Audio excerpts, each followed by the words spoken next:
Hello and welcome to Firearm Freedom. This is going to be another First Impressions video. In today's First Impressions video, we are taking a look at the IWI TAVOR SAR. If you want to support me, I don't know, throw some comments down below. As a little bit of a side note, you guys might notice recently the videos have been spreading out a little bit, and there's not really any reason for that other than this shit just gets a little old sometimes. This community gets a little tiring, so you get what you get, and these are videos that I want to do when I want to do them. So if you want to subscribe to my channel to see videos that I'm actually interested in, no drama, no BS, hit subscribe. Also, I have a B channel, so if you want to see just like wholesome vlogs, traveling, fun videos, check out that B channel. It's a lot of fun. This is another video that I just wanted to do, and I know that might be surprising to a lot of you because the TAVOR gets a ton of hate out there in the gun sphere. I hated on it a lot back when I was really only kind of handling the X95. I always kind of had an interesting desire to get a SAR TAVOR because of Call of Duty TAR 21 type of vibes, you know? And I know a lot of folks hate the vibes word. I hate it as well. I'm just kind of like saying it out of habit nowadays, so I'm gonna try to stop saying it. But damn it, things are catchy. So when it comes to the TAVOR, that again, just for me, video game lore, I always loved it in those games. And you know, a lot of folks are trying to push these things out. They have excess stock of the original TAVOR SARs, and I was actually, I paid for this. This was not given to me, and I found it on a screaming deal. They had them, one of my commenters, a really good friend of mine, actually already called it out when I posted my short about this. I believe the site's called Borelli, and they just had it.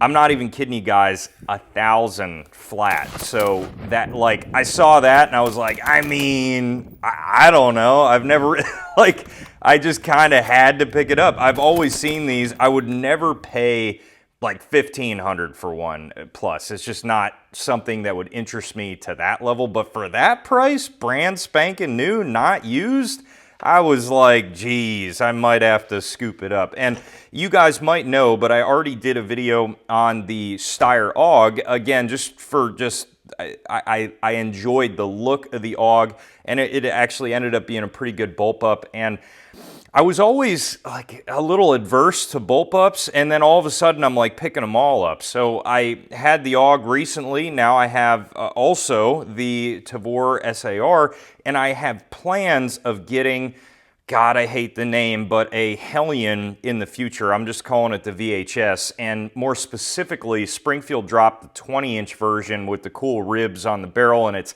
exact to the VHS 1. So I really want to pick up that as well and just kind of compare all three of them.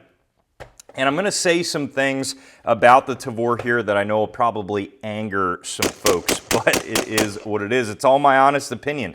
Now, Meprolite M21 up top for Optic. We'll get started up here. Full disclosure, I am working with Meprolite a little bit when it comes to this optic. I met with them at SHOT Show. They're actually, again, a local Pennsylvania company as well as IWI. And Meprolite is letting me take a look at this M21 during the duration of the review for a few months for free. If I want to keep it long term, I can pay for it or send it back. So they don't care if I beat it up, destroy it, whatever, send it back to them. They just want to know what I think of the optic. And I actually did not like the M21s for a long time, specifically because of the washout. I started being interested in the M21s again. I actually traded my old one that I bought a long time ago because of that washout. And if you don't know what I mean by washout, this is a tritium and fiber optic setup here, so it does not run off of any sort of battery power. Now that is cool because again, you don't have to worry about your batteries going down, but the downfall was when I flashed a white light or when I looked from a dark area to a light area, and this even included like a shooting awning situation at a range, I had a very hard time seeing the amber colored dot. But then at SHOT Show, I actually realized this polarizer up here. Now this thing is pretty cool. I went over it in my SHOT Show video at the Meprolite booth, but you can control, just like a camera, you can control the amount of light that's being emitted into this optic. Now, it will make your surroundings a little darker.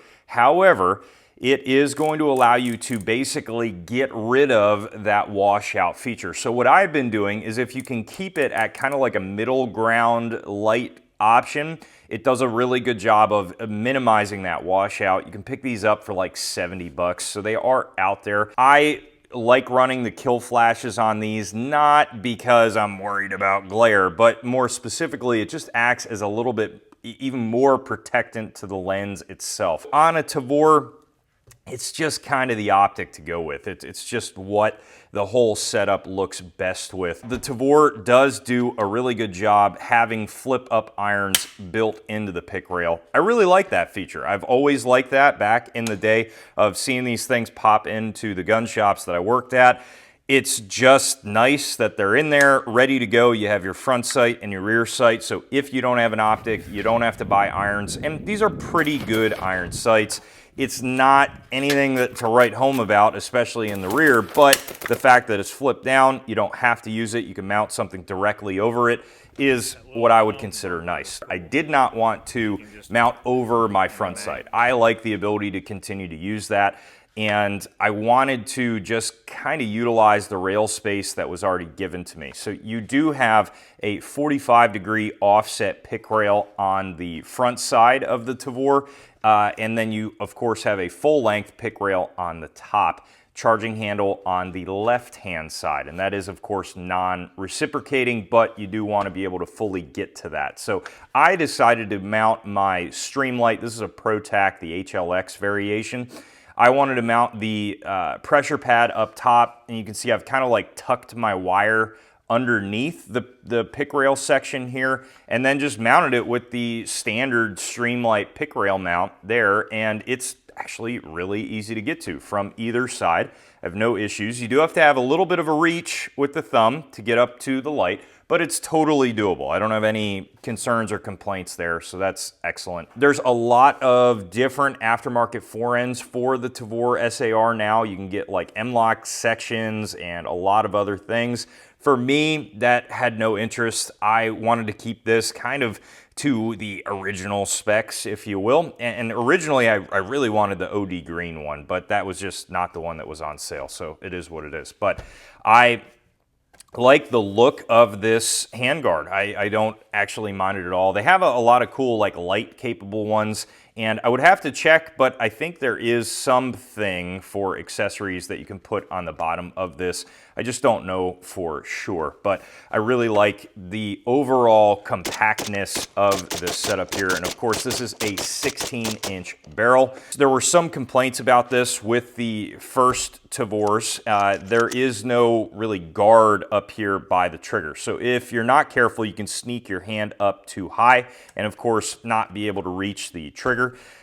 I did not have those issues at the range. I thought I would have those issues, but it was actually just really easy for me to get to. I did wrap this with some goon tape, which I think made that easier, just a little bit more grip to be able to get to. The trigger out the box on the Tavor, not great. Better than the AUG. I like the feeling of it because it is a stamped steel feeling trigger, whereas the AUG is a plastic trigger, so you do definitely feel that on your fingers. It's just a little nicer, but there is a little bit of a spring trick back here. IWI puts on an additional spring in order to still allow the trigger to work in extreme adverse conditions, to have like an additional spring back there. Now, I cannot show you how to remove that spring here on YouTube, but if you go to, I believe IWI has a few videos out there. The X95s, which do have a better trigger right out of the gate, do not have that spring. So you don't need the spring in order to make the system work and run reliably. So after taking that out, the trigger is not bad at all.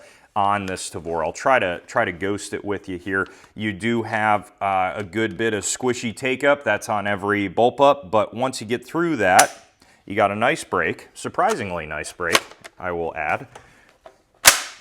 You have your reset here, and a pretty clean reset. Not bad at all. I would consider it to be about the same as a mil-spec AR trigger, that's a bold statement for a bullpup. And you do have your mag release back here. Easy to get to, no problems at all. What you see a lot of folks doing, myself included, is from the firing hand, dip your thumb back and pop the mag out. Now, some mags will not drop free with that method, so it kind of negates the cool speed aspect of that. But if your mag drops out, it is a very quick way to do a mag change, and you don't really have to fully pop your firing hand off. You can kind of just stretch it back a little bit. You're going to be able to pop that mag out. As far as the bolt catch and release, it is back here, this very large paddle. Again, easy to get to. So when I pop in my new mag, pop up on that bolt catch or release, then it's going to drop my bolt, no issues. Now, as far as a bolt catch, you got to pull it down, and that's not the easiest thing. So that's something to be aware of. Field strip, really easy. You just pop out this pin. The butt pad folds down and all the guts of the system just come right out. And I had zero reliability issues of this rifle at the range. The only other accessory that I mounted on was a Faro Concept slingster. Not a huge fan of these slings for one reason, and it is the fact that this steel buckle up here, the glide, is just, it scratches the crap out of any gun. I love guns that have hard use and hardware, but I don't like doing that hardware just with a sling standing there. That doesn't make sense to me. I want it to have hardware because I'm running it at the range, not because I got a sling just scratching the shit out of my gun just sitting in the safe. So I don't know why they did that. It's heavy, it's cumbersome, flops around, but luckily with the Tavor being primarily polymer, I don't really have as much issue with this scratching it. So this is actually a good mate for this sling. You do have QD cups on the left-hand side and also the right-hand side. That's exactly where I'm running it. You actually also have another cup on the opposing side as well. You can get kits for these to swap them around to left-handed. They do even have 9mm kits out there, but those are even harder to track down. And I don't even know that the left-hand kits are easy to track down. You know, I thought I was gonna hate this gun at the range.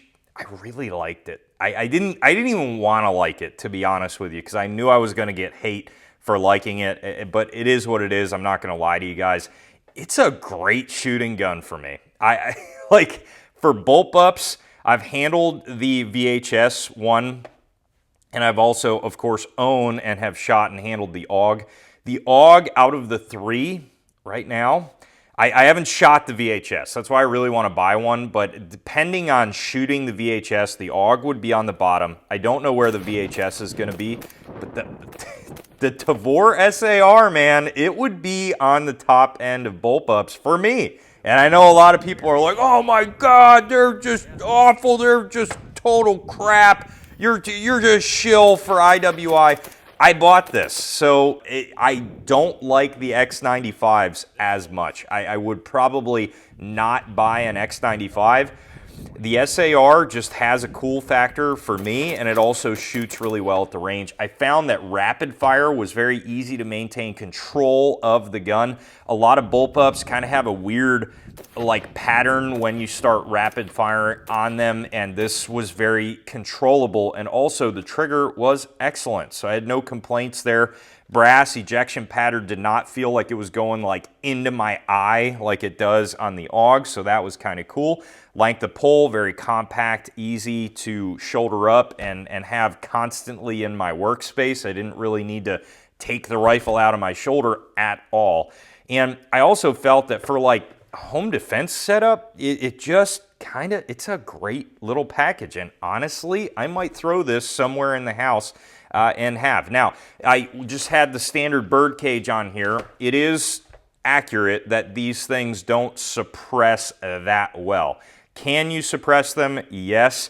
it's a very gassy system in order to run reliably. So as far as do you want to suppress it, that's up to you. Again, you can. It's not that you can't. I've been suppressing things less and less and less lately, and I just didn't really feel a need to suppress this. So I just kept the flash hider on there, and this thing is kind of good to go in that aspect. The polymer safety, that's one thing that I gotta change. This feels awful. All the other polymer features on this, not a big deal. It is just not tactile at all, feels very mushy and not positive. So I want to see if there's some sort of an aluminum safety out there, because this is just absolutely horrendous. So this would be a must change for me in the future, and I noticed that at the range a good bit. It was just not a good feeling safety. I want it to be very positive, click back and forth, and this just, it took a second to get used to. So that will be getting swapped out, but overall, I freaking like this thing, man. So I don't know what to tell you guys, but that is going to wrap up my first impressions video on the IWI TAVOR SAR. If you guys have any other questions about this rifle or anything else on the channel, please throw them down below in the comment section. I absolutely will try to get back to you. While you're down there, head up to the description for the ways to support the channel. And as always, stay tuned for more great videos coming soon.